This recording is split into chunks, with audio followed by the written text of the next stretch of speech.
Marner's departure and, you know, how they're going to fill that role. But, like, based on talent, Pierre-Luc Dubois was a big talent with high expectations that was supposed to play a big role for the Jets, and they moved off him, and they were better than ever.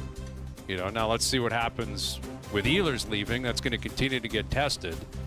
But, yeah, I mean, sometimes trades happen because the player wants them. In that case, it was Pierre-Luc Dubois. In this case, it was because Marner wanted to leave. Clearly, he wanted to go to Vegas.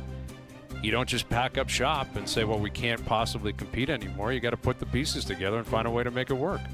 I don't know about you guys. Have you found this summer to be really weird in terms of some of the contracts and trades and stuff in the NHL? In which way? Like the... I mean, you're just like even the Joshua trade, like the Marchment trade, you're just seeing like players get kind of just dealt for like dumped. Basically nothing. Basically, yeah. And like even this contract, like a couple years from now, if he continues to ascend, it's going to look like a steal. Like it's the same thing with Nyes. Like as the cap continues to go up, like with the projections that we have, Nyes is going to be like the equivalent of like a $6 million player in a couple years. And if he's like a 35 goal guy, same with Velarde, you know what I mean? Like, I don't know. It feels like the NHL's in a weird place. Like, I don't totally understand it, honestly.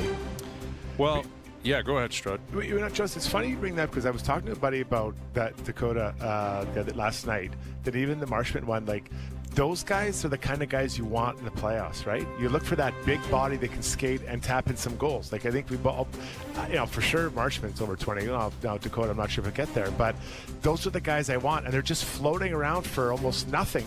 You know, a future draft pick at, you know, right now. So why aren't more teams trying to grab them that maybe need that big body? And because we're going to be here, we're going to all be doing this again. And what is it? The trade deadline, whatever day it is, like March 5th, they got to find a big body. They had one. They could have had this guy for pennies on the dollar as far as draft picks. So it's a really good point you make.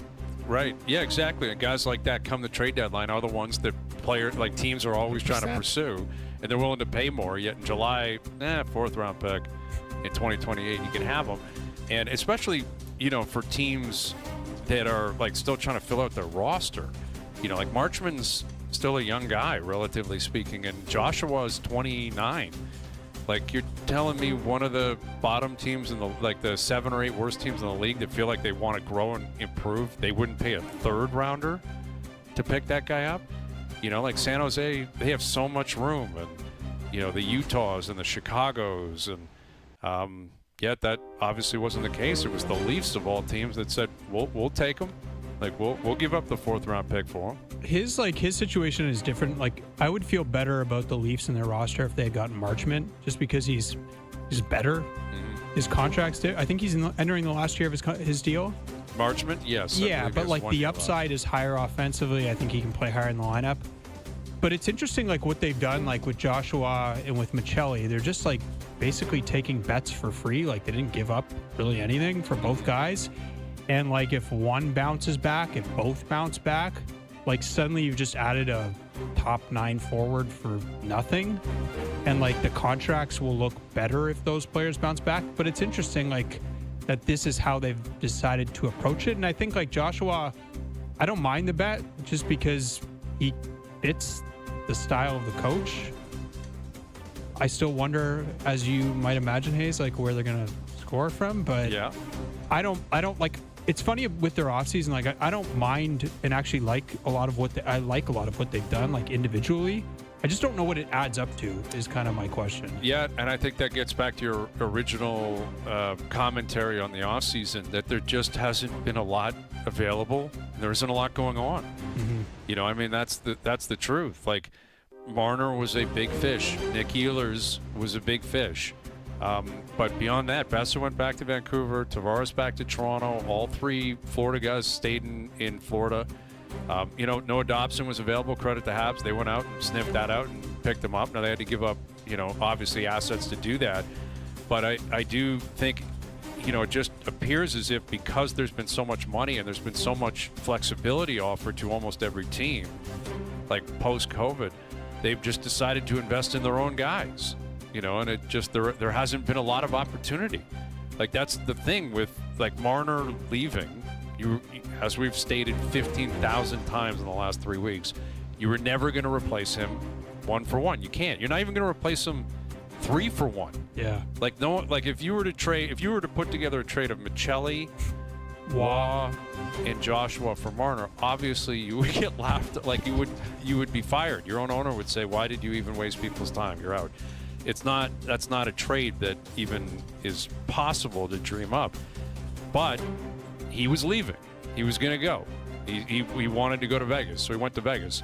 So all you can do is deal with what's available to you. And this is the market. Like this was what's available, and they're still, I'm sure, kicking tires, and other teams I'm sure are still kicking tires. But I think what I'm taking out of this, and it changes, there's ebbs and flows in the league all the time. But I think there's going to be more of an emphasis on drafting and developing again. Like that's something that I do think is going to hit the Leafs in the nose at some point. Like, you got to start finding your own guys. You got to trust your own people. You got to bring up your own people that you can control, that you have on ELCs, that you can get to, when they're RFAs, so you can give them a 6-year deal like Nyes and like Velarde. And that applies to every team in the league.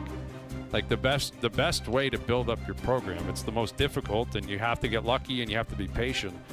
But draft, develop, let them grow up together.